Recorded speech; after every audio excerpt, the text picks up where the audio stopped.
Muito bom dia. Estamos começando a Informação.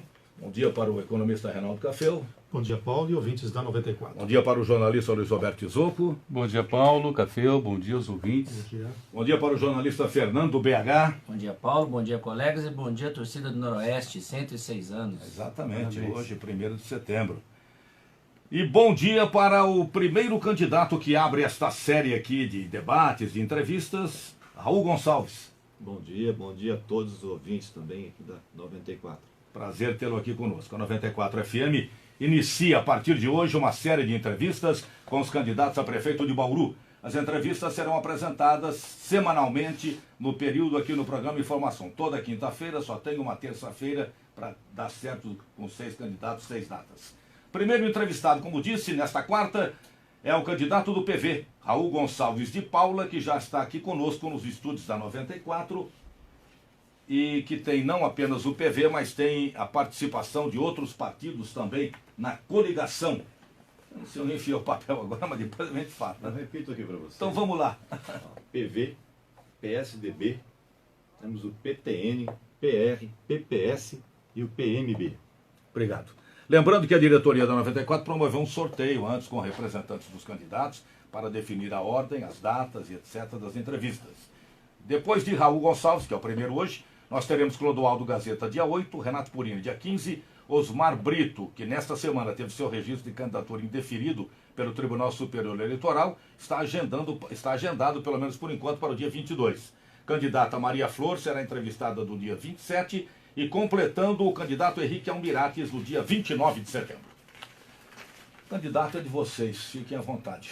A primeira pergunta é sua. A primeira professor. pergunta é tua, professor. Ah, é verdade. Eu tenho que fazer a pergunta básica. É claro. Exatamente. Agora sim que vai ser difícil eu encontrar aqui a pergunta básica, mas é aquela. Por que, Raul, você acha que o eleitor bauruense deve votar em você para prefeito? Bom, nós temos um projeto para a cidade. Esse projeto está envolvendo os partidos todos que eu já mencionei aqui. Estou no Partido Verde já há 8 anos. Não deixamos a legenda, ficamos ali de pé, com a proposta que a gente já vem defendendo por 2 eleições. E desta vez eu acho que Bauru tem, nesta coligação, a grande chance de passarmos esses próximos 2 anos, na verdade, que não serão 2 anos tão fáceis assim, pelo menos do ponto de vista econômico, estarmos mais próximos do governo do Estado, né, e também do governo federal através do Ministério das Cidades. Eu acho que desta forma, essa coligação ela tem as condições de fazer com que o município possa progredir nas suas ações. Nós temos aí problemas financeiros que vamos ter que lidar, nós temos várias demandas da cidade que não foram atendidas por falta de recursos financeiros, lei de responsabilidade fiscal. Então, acho que reunimos aqui as condições que Bauru tenha conosco uma chance grande da gente chegar lá e poder tocar a prefeitura de uma forma mais harmônica. Também, eu sou de Bauru, tenho 54 anos, pelo menos, vou falar 54 até daqui 2 dias, né? Dia 3 de setembro eu vou para 55. Sou lá da Bela Vista. Já estou há 30 anos exercendo a medicina aqui na cidade de Bauru. E consegui, meu pai com um barzinho lá na Bela Vista conseguiu formar o filho dele arquiteto, o outro formou médico, né? Eu acabei transmitindo as mesmas coisas com meus 2 filhos, os 2 já se formaram médicos. Então eu estou numa situação hoje que eu posso me dedicar os próximos 4 anos, né, em prol da cidade de Bauru. Com isso eu quero devolver um pouco para a cidade, né, de tudo aquilo que ela já me deu. Eu acho que eu tenho condição de estar exercendo aí um bom mandato de prefeito. Agora, Raul, você falou exatamente da questão desafiadora aí, que é a questão dessa escassez de recursos e as demandas reprimidas. A olhos vistos, e aqui na 94 a gente praticamente diariamente recebe demandas de ouvintes apontando aí por carências, né? O asfalto vai caminhando, mas dá uma sensação de que nesses últimos anos a cidade está abandonada. Já no preço orçamentário para o ano que vem, de primeira já aparece um déficit na ordem de 36 milhões de reais, e aí vai ter que ter o quê? Um orçamento criativo para o ano que vem. Como atender as expectativas? Você tem uma experiência legislativa importante, portanto, também conhece agora a coisa pública. Como atender essas expectativas, posto que não é por mágica que a arrecadação vai aumentar a partir do ano que vem? É pelo contrário, né? Você vai ter uma diminuição, na verdade, da arrecadação, né? Nós temos que fazer mais com menos. Dinheiro, meu pai sempre me ensinou que não aceita desaforo, né? E o que a gente tem visto hoje nos serviços públicos é quando você está com a galinha bem gorda, as pessoas abusam um pouco, né? Não deixa a galinha ficar botando. E acabam comendo a galinha inteira, né? Com aquela fome toda de querer usar a galinha nos primeiros 4 anos, e depois se esquece que a prefeitura não depende só de um prefeito, ela é uma sequência de agentes. Então as políticas públicas, elas devem obedecer esses critérios. A gente tem que pensar que o próximo vai ter que continuar aquilo que você começou. Então todas as políticas públicas têm que estar voltadas nesse sentido. Eu queria dar alguns exemplos para vocês onde o dinheiro foi mal, eu vejo do meu sentido, eu acho que foi mal aplicado, né? E dinheiro não aceita desaforo, vai fazer falta um dia, né? Esse déficit que você acabou de falar aí de 36 milhões de reais, eu fui o único candidato que estive presente na audiência pública que foi discutir a lei do organismo municipal, a lei orgânica não, orçamentária. O que aconteceu ali? Quem estava presente percebeu que o déficit maior está na Secretaria de Saúde, aonde você tem muitas demandas, muitos programas para serem implementados, e a demanda na saúde é uma demanda constante. Você tinha antes 27 itens na farmácia da prefeitura. Então você aumentou os pontos de distribuição de medicamentos. Hoje nós estamos falando em 129 itens distribuídos para a população. Você sai de 2,5 milhões de reais e vai para 12. Isso está se falando que vai chegar em 19 milhões de reais com gastos com medicamentos. Então a prefeitura começou a assumir, né, no seu orçamento várias demandas que antes ela não tinha, né? Nós temos hoje duas UBS, né, Unidade de Saúde da Família, que estão fechadas há mais de um ano, né? Está lá no Chapadão 1, né? Você tem a outra ali na Daniel, como é que chama ali? Eu me esqueci o nome da rua. Na Bernardino de Campos, Bernardino se não me engano, Campos, tem uma. Na Bernardino de Campos. Então você tem o Chapadão e ali na Bernardino de Campos, né? São duas unidades que estão fechadas, esperando o quê? A lei de responsabilidade fiscal, que não nos deixa contratar mais. Nós temos um déficit hoje de funcionários da Secretaria de Saúde de 80 funcionários que se aposentaram ou estão de licença de saúde, que não vão poder retornar no trabalho. E para você preencher toda essa descentralização da urgência e emergência que nós fizemos com as UPAs, né, e mais essas duas unidades, nós precisaríamos de pelo menos mais 200 funcionários na rede. Com isso, você vai ter que fazer o quê? Tentar fazer com que sobre espaço aí na lei de responsabilidade fiscal, porque você não consegue fazer, por exemplo, saúde sem gente. Existem pontos estratégicos no serviço prestado pela prefeitura que o ser humano ele é essencial. A saúde é um. O DAI é outro. Como é que você vai executar o serviço de manutenção do DAI sem ter os funcionários do DAI? A educação também, né? Até agora não se inventou Educação, professor, um robozinho que dê aula. Né? Eventualmente tecnologia nas atividades acessórias. Exatamente. Então, onde for a parte acessória, você tem que utilizar para sobrar espaço para você fazer essas manobras. Aí você chega, nós vamos fazer uma estação de tratamento de esgoto. Eu vou entrar onde você falou agora do dinheiro mal gasto. Nós vamos fazer uma estação de tratamento de esgoto, contratamos um projeto, aí a empresa vem, ganha, começa a executar o projeto e gera já uma dúvida de cara da execução. Aí você contrata uma empresa por 7 milhões de reais para fazer a fiscalização disso. Nós não temos um engenheiro na Prefeitura Municipal de Bauru que possa acompanhar uma obra que já está com o seu projeto pronto. Pegue 7 milhões de reais, vamos colocar um salário de 10 mil reais para um engenheiro, mais 10 mil reais de encargos. Nós conseguiríamos contratar 32 engenheiros por 10 anos dentro da Prefeitura. Porque isso se repete nas obras da educação, isso se repete em todas as obras. Nós temos que usar o dinheiro de uma forma eficiente para termos um quadro técnico suficiente para dar as respostas que a gente precisa para a população, fazer os nossos próprios projetos, que a gente tem que entrar com os projetos dentro da federação para ter recursos. E a gente não tem isso. Aí a CEPLAN vem e fala, não conseguimos fazer isso a gente não faz. E aí a Secretaria de Agricultura de mão banana, licitando projetos, levando 6 meses para conseguir um projeto. Né? Então só dei um exemplo. 7 milhões de reais. Esse dinheiro não podia ser gasto desta forma. Vamos fazer um intervalo, já já nós voltamos. Raul estará conosco até o final do programa, viu? 7h27, falando de esporte, Fernando Bergato tem uma pergunta aí na área esportiva, né, Fernando? Vamos lá, Raul. Bom dia. Bom dia. Arena Bauru. Já tem projeto, foi feito concurso, já tá, é só executar. Claro que precisa do dinheiro que não foi viabilizado. É chover no molhado dizer que Bauru necessita desse espaço. Então, na verdade, o que eu quero saber é como viabilizar esse espaço. Esse espaço só se consegue viabilizar ele através de parcerias. Por isso é importante, né, você estar dentro de uma estrutura onde você pode buscar os recursos, né? Hoje você tem, por exemplo, o PSDB, hoje nós temos o governo do Estado, o Geraldo Alckmin, e você tem o Ministério das Cidades ligado hoje ao PSDB. Então só aí você tem um ministério, estamos falando também em infraestrutura.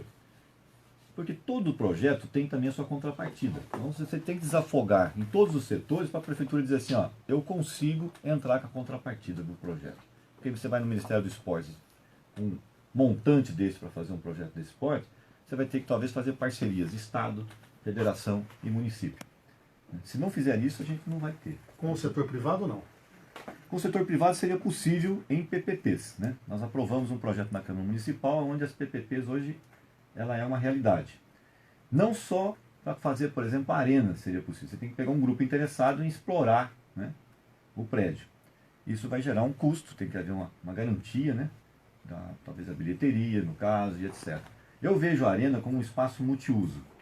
Então, se nós conseguirmos fazer a arena, né, desta forma, com os recursos federais, né, uma parte estadual e outra parte municipal, seria melhor para o município teria aí uma arena multiuso, né, para você fazer todos os eventos dentro dela. Aí você pode dar para as entidades sociais, que sempre precisam de espaço para fazer os seus eventos, e por aí vai. Você tem uma liberdade muito maior, né, de fazer. Eu preferi usar as PPPs, por exemplo, na criação de um centro administrativo para a prefeitura, né. Nós pagamos hoje R$300 mil de aluguel, né, que poderia muito bem estar ligado diretamente numa PPP, como você acabou de falar aí, né.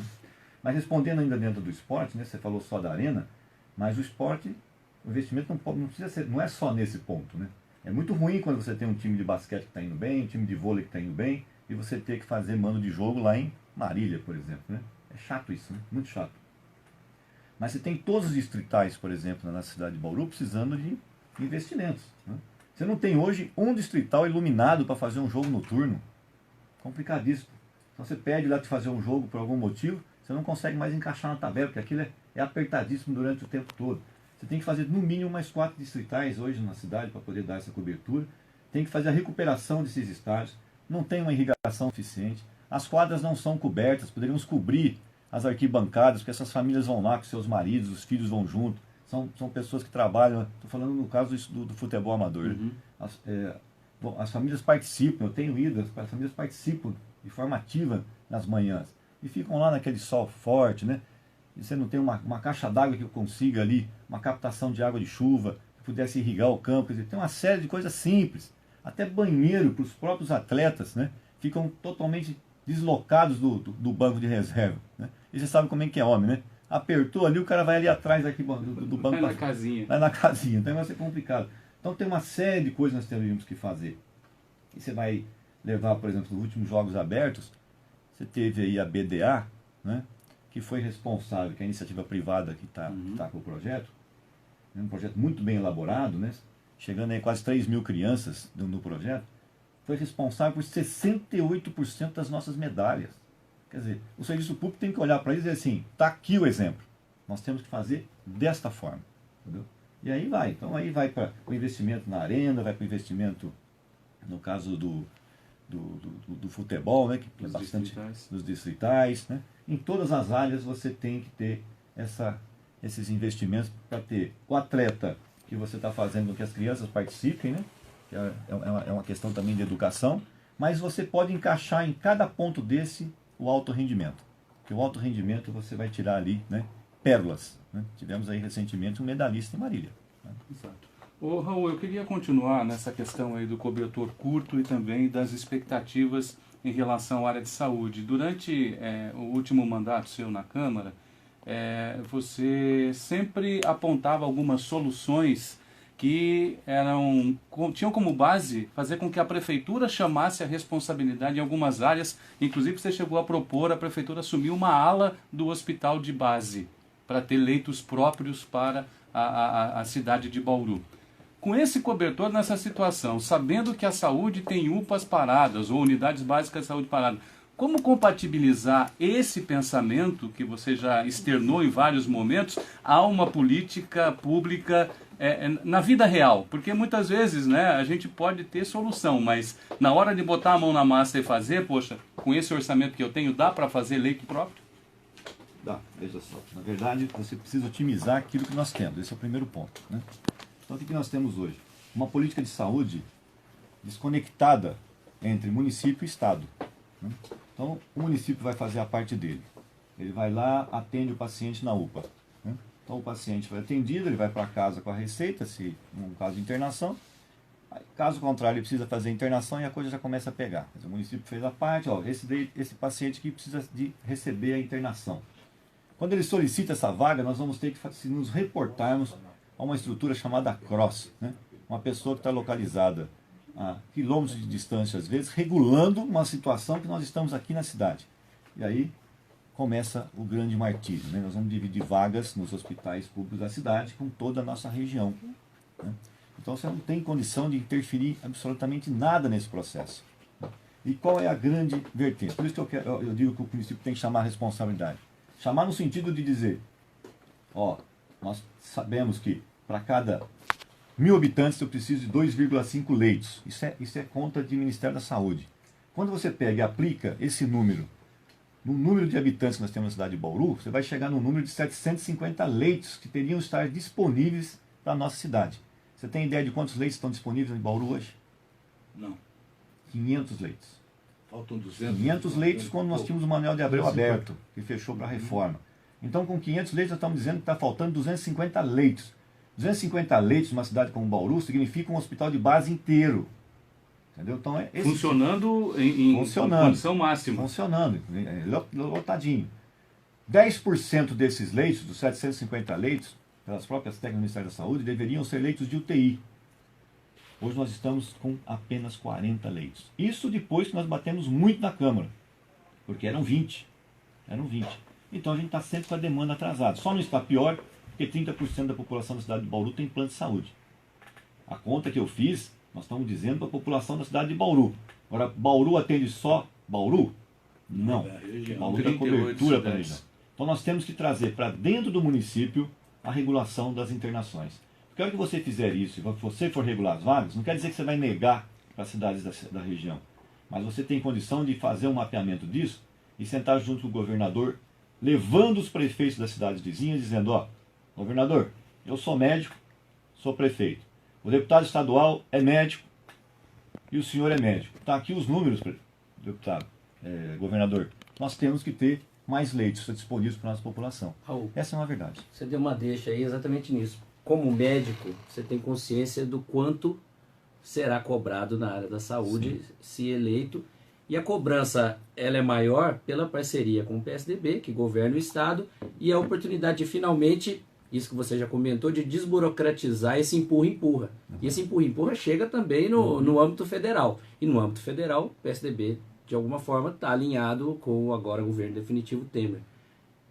Como é que faz para desburocratizar esse empurra-empurra? É possível ou estamos mesmo de mãos amarradas? Ou faz parte? Ou é do jogo? Por isso que eu digo, como o Tizouco falou aí, o prefeito tem que chamar a responsabilidade para si. Entendeu? Ele tem que sentar. Não pode ser o Ministério Público o tempo inteiro sentando com as autoridades de saúde da cidade. Entendeu? Você tem que chamar a responsabilidade e dizer assim, ó, tem que funcionar assim. Você quer ver um exemplo? Vamos pegar um exemplo típico. A pessoa está indo hoje marcar uma consulta lá no posto de saúde. Ele conseguiu a consulta, passou pela consulta. Naquele momento da consulta, está com uma dor abdominal. É do sexo feminino, uma mulher. Olha quanta coisa tem ali, né? Está com a dor abdominal, o doutor apalpou, não chegou num diagnóstico concluso, ele precisa de um exame complementar. Uma ultrassonografia, uma tomografia computadorizada, um ultrassom transvaginal. Daquele momento em diante, nós já separamos o sistema. Porque eu estou encaminhando o paciente para fazer um exame que eu tenho certeza que ele vai entrar numa outra fila. Então isso não pode acontecer. Por isso que nós estamos propondo no nosso projeto de governo o poupa-tempo da saúde. O que seria o poupa-tempo da saúde? Ali na Quintino Bocaiúva nós temos o Centro de Saúde 1, né, que o município utiliza um pedaço de todo aquele prédio que é do Estado. O postão ali. O postão, o famoso postão. A DIR, né, que é a Divisão Regional de Saúde, ele vai sair dali. Com a reforma do Manuel de Abreu, eles vão fazer um prédio novo administrativo. Né? Já conversei com o Pedro Tobias, já conversei também com o governador, da possibilidade desse prédio ser doado para o município. Com isso, nós já temos o local para instalar um ambulatório de especialidades do município e também um centro de diagnóstico no município. Poxa, nós emprestamos 38 milhões de reais para fazer asfalto na cidade. Votei favoravelmente, porque eu fiz as contas, nós estamos gastando quase 8 milhões de reais para fazer manutenção de ruas de terra. Vamos gastar 2 milhões e 300 com empréstimo. Está mais do que justo fazer um empréstimo, entendeu? Agora, a gente não discute equipar uma unidade do município com esses equipamentos que eu falei para você. A gente tem que comprar tudo de duas tomografias, 2 ressonâncias nuclear magnética, 2 ultrassom, porque quem tem um não tem nenhum. E contraste de manutenção para aquilo funcionar o tempo todo. Aí você vai ter o paciente sendo atendido, ele vai lá, faz o exame, volta para o posto de saúde para fechar o diagnóstico, no tempo real do processo. Na hora que fizermos isso, a gente resolveu o problema. E mais um detalhe, nós estamos criando uma política pública que não vai depender de prefeito, ele vai ficar, vai permanecer. Certo? Porque a hora que você credencia os equipamentos para receber as verbas da federação, cada exame que você está fazendo, você manda a conta e você recebe por procedimento. Aí você cria um fluxo de caixa. Bom, estamos conversando com o candidato Raul Gonçalves, que tem Arildo Lima Júnior como vice, neste programa do Informação, que está sendo transmitido também direto para o Facebook e gravado para depois disponibilizar no YouTube. Nós teremos durante toda a semana a participação dos candidatos. Também estamos recebendo já algumas perguntas dos ouvintes que estão participando conosco, ouvindo e acompanhando a entrevista. Um intervalo, são 7h39, voltamos já já. Nosso entrevistado de hoje, Raul Gonçalves, que é candidato a prefeito de Bauru, vai responder também algumas perguntas que os ouvintes estão encaminhando. O Carlos, Raul, pergunta se tem algum projeto para a área de lazer na Nações Norte. Não só na Nações Norte, Carlos, mas todos os nossos fundos de vale precisam receber esse tipo de atenção. Né? Você tem...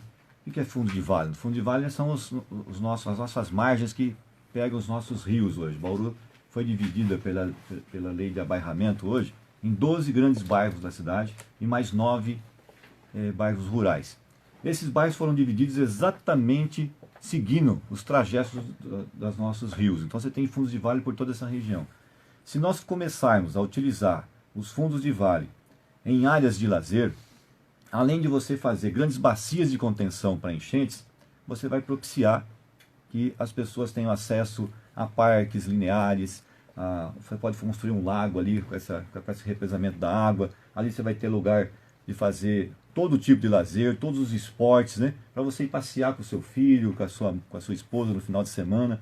E a pessoa fala assim, aqui em Bauru não tem água. Tem bastante. Nós temos condição de fazer a cidade ficar mais bela e unir tanto o lazer, quanto também essa drenagem urbana na cidade, utilizando a própria natureza. Se parar de ter praça seca, porque Bauru tem muita praça seca. E com todos esses fundos de vale, Bauru tem um monte de praça seca. E o Jefferson Felício, pelo Facebook, faz 2 perguntas, na verdade. Gostaria de saber qual o projeto de desenvolvimento econômico do candidato e qual o projeto para atração de indústria para a cidade.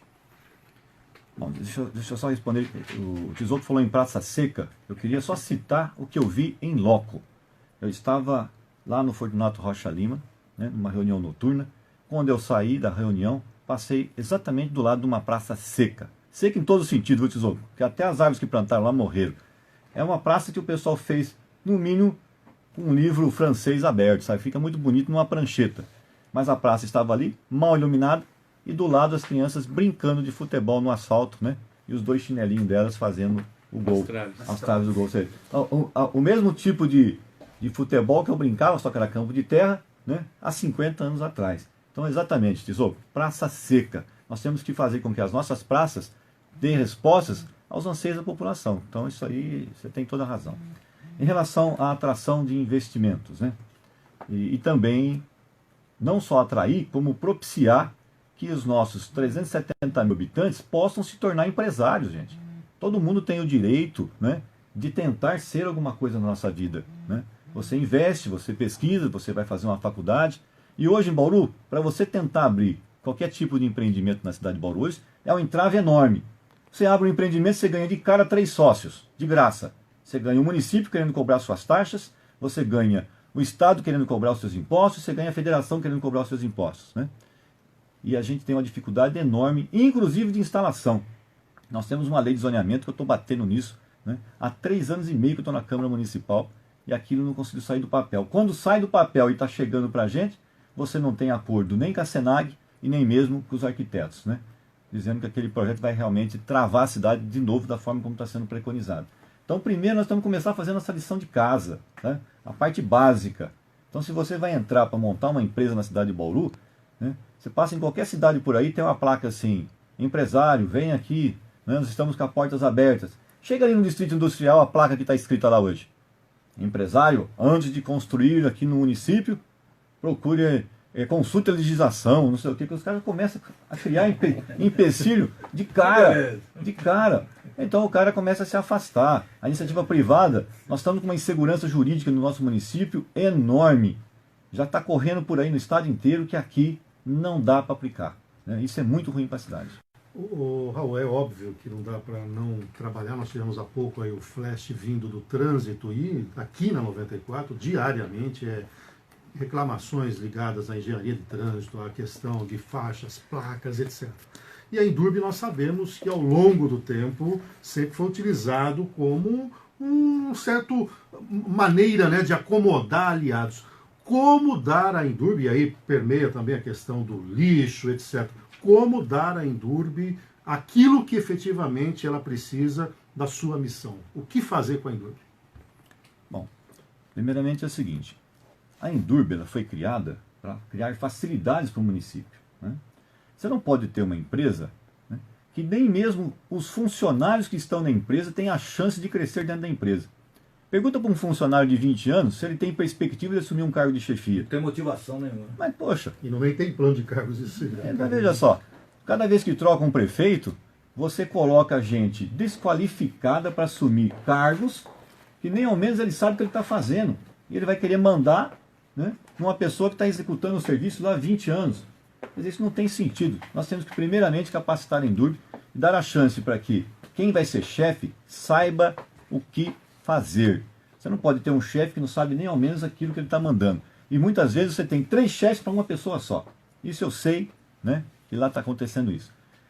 Outro ponto. Ela foi criada para facilitar também em relação a custos. Como é que pode um empresário que tem uma margem de lucro de 10, 15% sobre os seus negócios, né, ter um serviço mais barato que uma empresa pública, que é o que está acontecendo com a Endurbe hoje? Você acabou de citar as faixas. O ano passado eu fiz um levantamento das faixas de trânsito que são pintadas, porque eu recebi a denúncia que as tintas que estavam sendo utilizadas não duravam mais de 3, 4 dias. Se não chover, né? Se não chover. E isso eu documentei, né, com filmagens, e aconteceu exatamente isso. 3, 4 dias depois já estava pagando aquilo. Nós fizemos a denúncia e acabamos indo atrás de todo o processo de pintura de faixa. O que eu cheguei? Existem licitações aí para o Brasil afora, né, de 11 a 14 reais o metro linear das faixas, enquanto que a prefeitura paga para a Endurbe 26.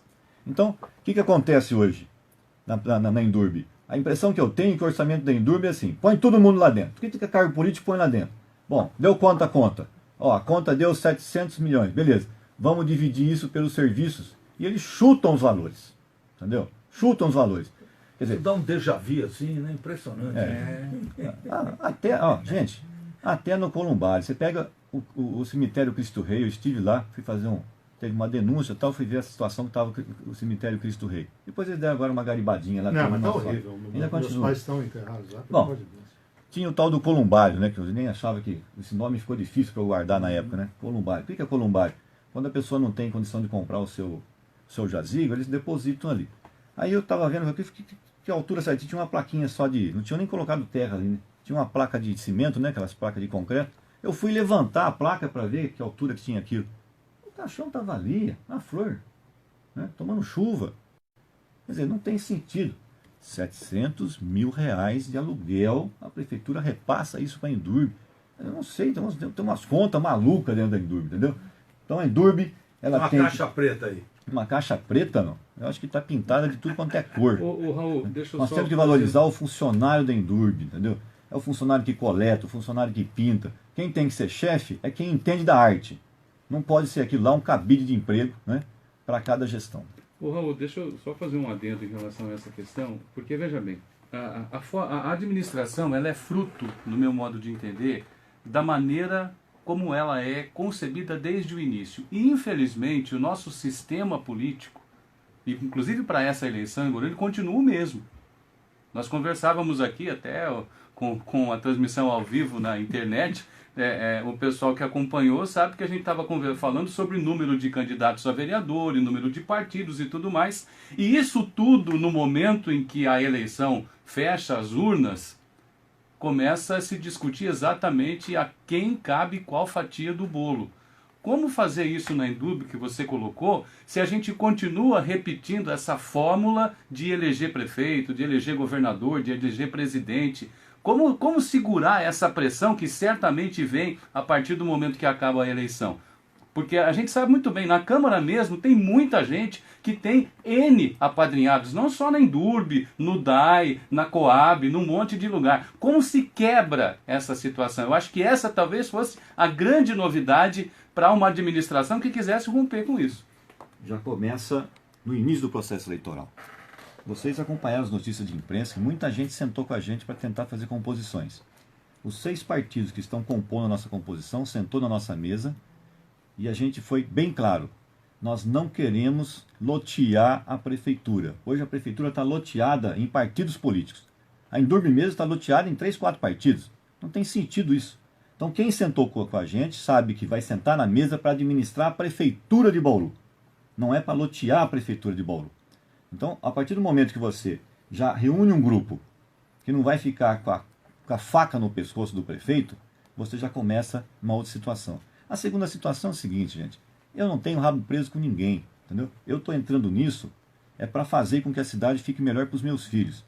Para mim já está muito bom, né? Nos próximos anos de vida, eu já tenho o suficiente para poder me aposentar, já dei até entrada na minha aposentadoria junto ao INSS. Está com medo do Temer, né? Estou com medo do Temer.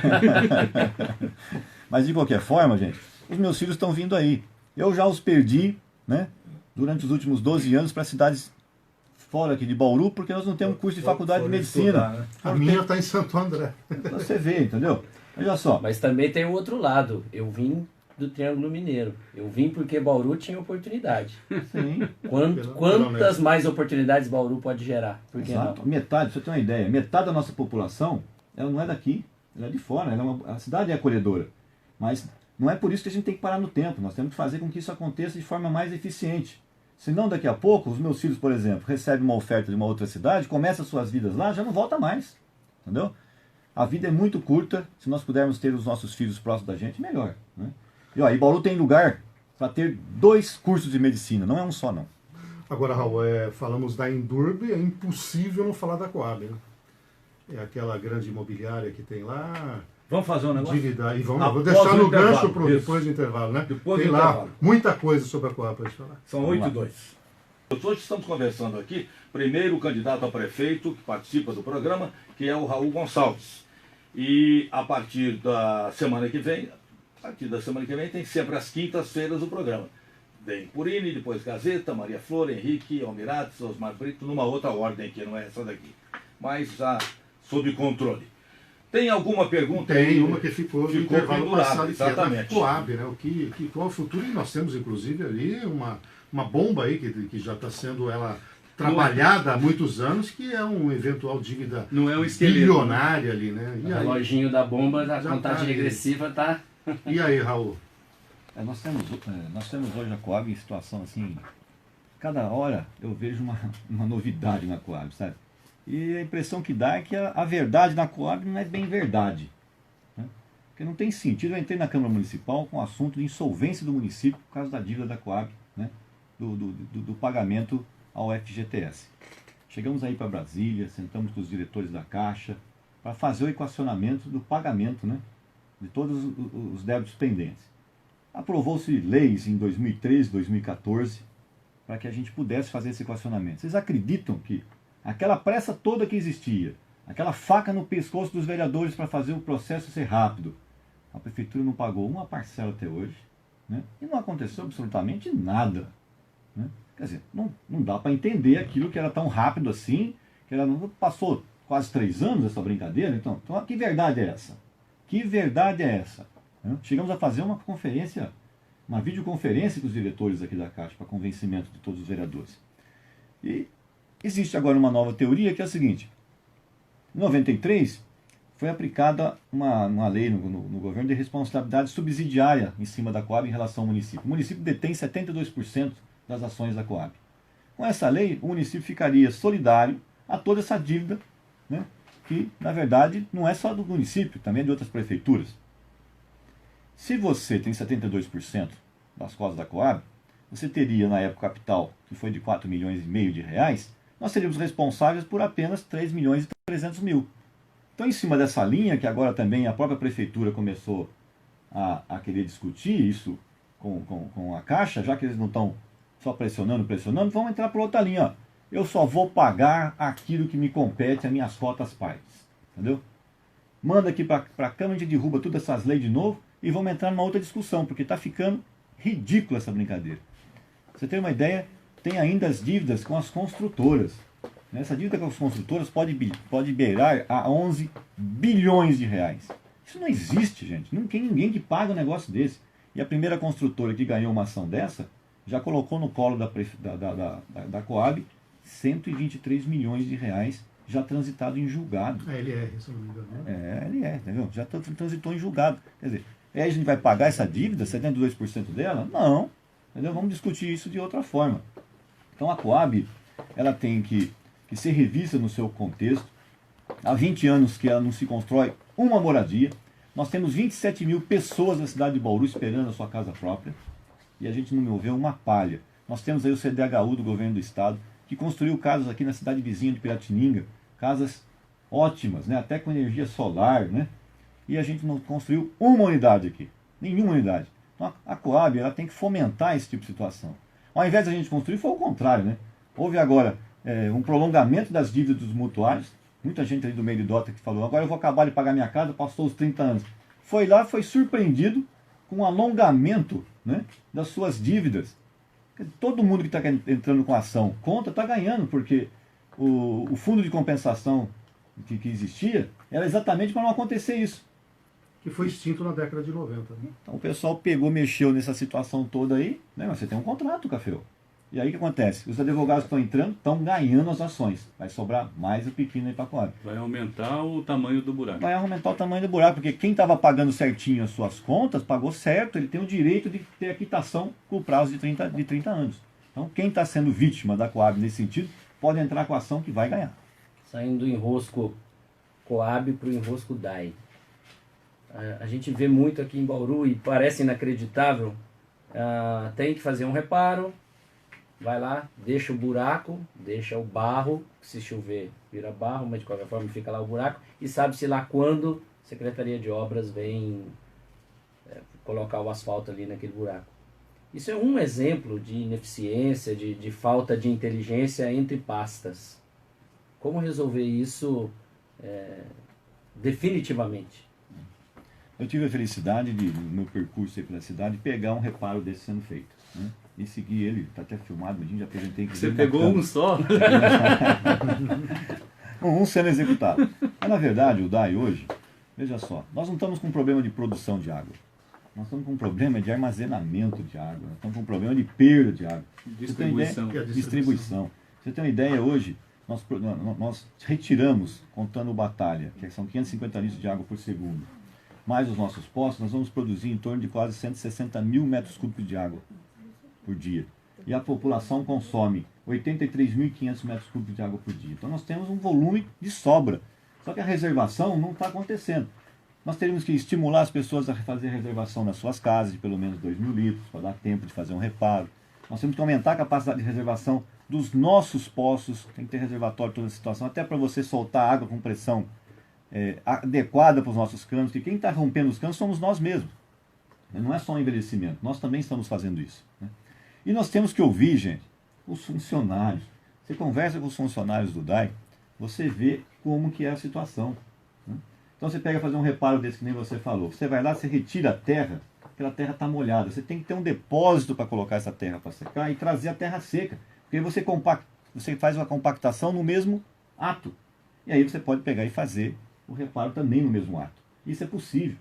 Agora, como você está fechando o buraco com a própria terra úmida, eles deixam aquele lá e secando, né? Secando. E aí os carros vão passando do lado e vão quebrando o resto do asfalto e fissurando ainda mais ainda. E tem mais um detalhe. O DAI, no meu governo, não vai ser terceirizado. Entendeu? É a melhor empresa que eu vejo do município. Você imagina só alguém chegando, como você que veio de fora. Eu falasse para você assim, ó, vou dar uma oportunidade para você em Bauru. Você vai vender um produto para 100% das cidades. Ninguém mais vai vender, só você. E você ainda vai receber à vista. Como é que pode uma empresa dessa dar errado? O DAI é isso. Você vende uma água que as pessoas até disputam para poder utilizar ela. Quer mais? Precisa, nós precisamos dela. Você vai receber à vista, né? E não tem concorrente. Essa empresa não pode ser terceirizada, gente. Ela tem que ficar aqui no nosso colo, entendeu? Nós temos que valorizar os funcionários, temos que participar do processo para fazer com que isso aconteça.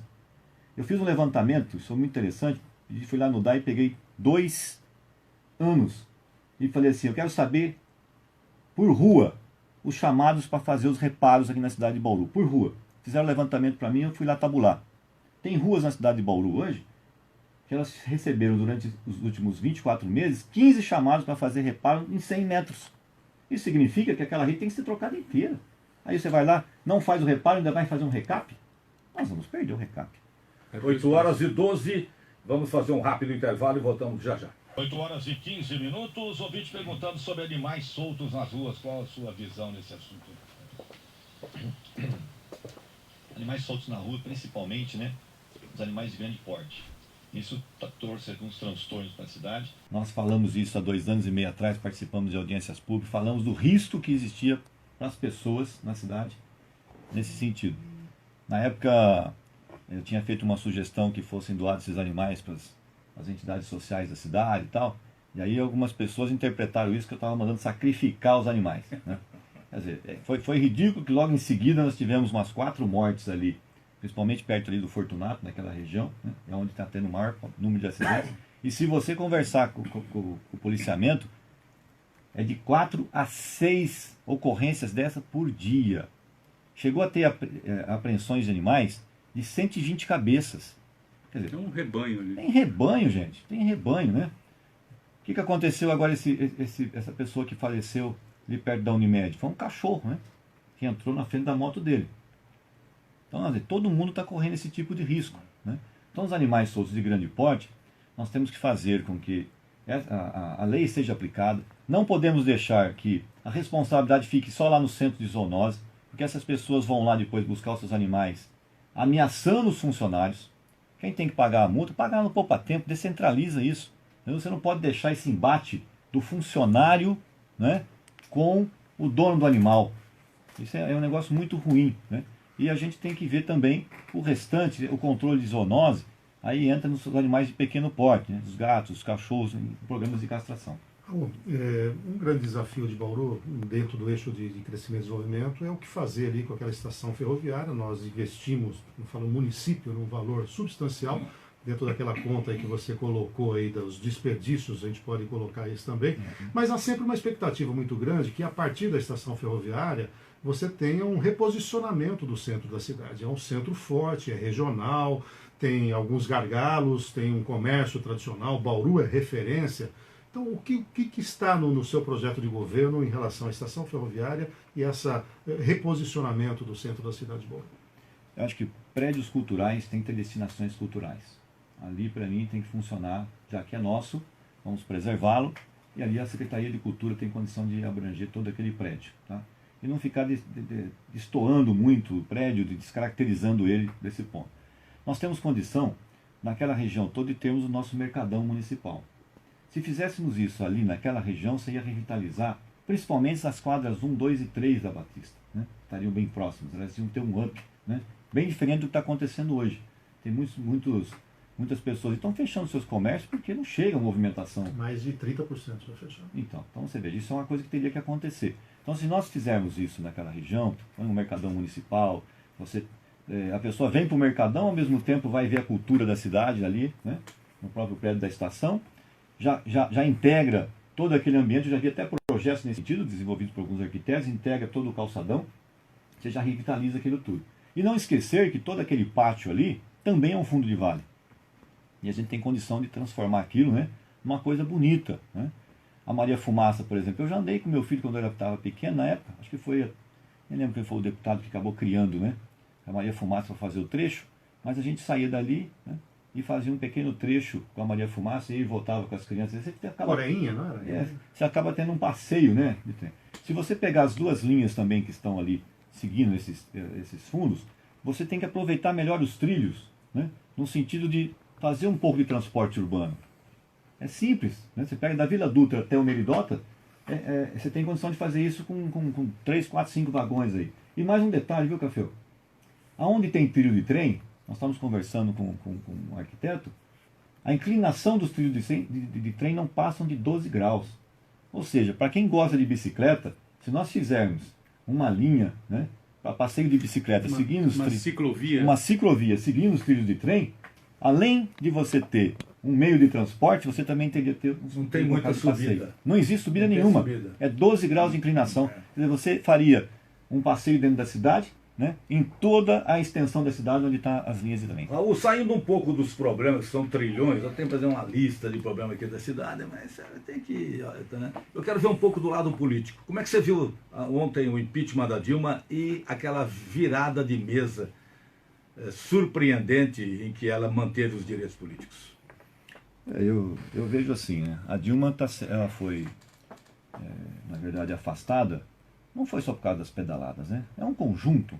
Né, conjunto da obra. Só que para você executar, né, a intenção, você tinha que ter um motivo técnico. E o motivo técnico que dava para pegar foi exatamente o das pedaladas fiscais, né? Então esse foi o motivo. Ficou se discutindo muito em cima das pedaladas, né? Mas o motivo era muito maior que esse, né?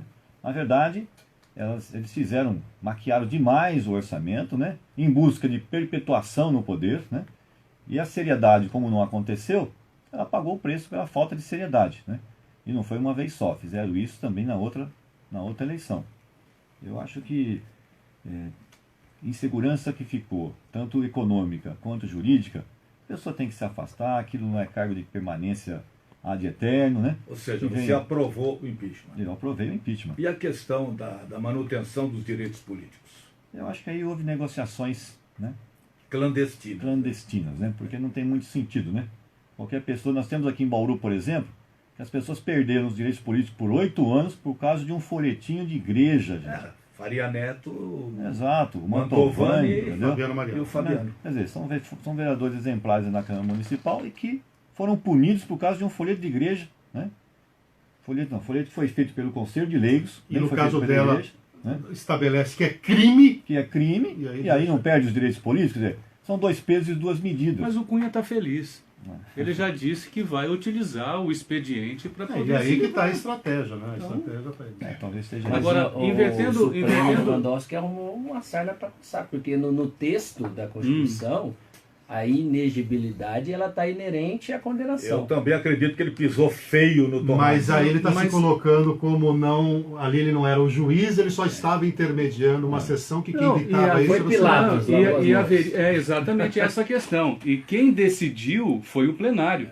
Ele permitiu a votação. O plenário poderia ter dito, não, ela vai ser também... Ela perdeu, mas levou, né? Vamos fazer um último intervalo. Alguém vai recorrer disso, gente. Pode ter certeza. Eu também acho. Vamos recorrer ao Supremo. O PSDB e o PMDB ontem já refugaram. Não vamos recorrer, porque vai que anula o processo todo. Estamos conversando hoje com o Dr. Raul Gonçalves, que é candidato a prefeito de Bauru. Voltamos daqui a pouco, já tem as redes sociais aí. Eu retorno o microfone agora com o Raul Gonçalves, foi o primeiro candidato a prefeito a participar aqui do programa número 1, que vai reunir os outros candidatos também nos próximos programas, na próxima semana. O próximo vai ser na quinta-feira. O microfone é seu para a sua despedida, coloque aí o que você achar interessante, Raul. Eu queria convidar a toda a população que participe do processo eleitoral. É importante que eles enxerguem as propostas dos candidatos, veja quem está prometendo aquilo que não vai entregar de forma alguma. Nós temos recursos financeiros limitados. Não podemos esquecer que o funcionalismo público está sem aumento salarial há mais de 2 anos. Nós temos unidades de saúde da família fechadas por falta de recursos, de falta de gente para poder tocar. Quer dizer, nós não estamos no momento de fazer aventuras. Entendeu? Isso você só vai conseguir pôr um pingo no i com o seu voto. Você tem que participar. Né? Dizer apenas assim, eu não vou participar disso porque só tem ladrão nisso, ninguém faz nada, etc e tal. Não é por aí. A sua chance é o voto. Com o voto é que você tira quem você tem certeza que não vai fazer nada, e é com o voto que você coloca quem está com propostas com o pé no chão. Propostas para fazer com que a cidade evolua, cresça, seja mais bela. É o que nós estamos querendo fazer. Então, eu peço que vocês acompanhem as nossas propostas. Nós temos 30 dias aí de programas de televisão, nós temos a internet com as nossas propostas. Né? Procure se informar melhor do seu candidato, veja o histórico deles, veja qual o comprometimento que eles têm com a cidade e vote de forma consciente. Né? Quem não gosta de mim, de forma pessoal, pode gostar das minhas propostas, a proposta da nossa coligação. Tecnicamente. Então goste tecnicamente, né?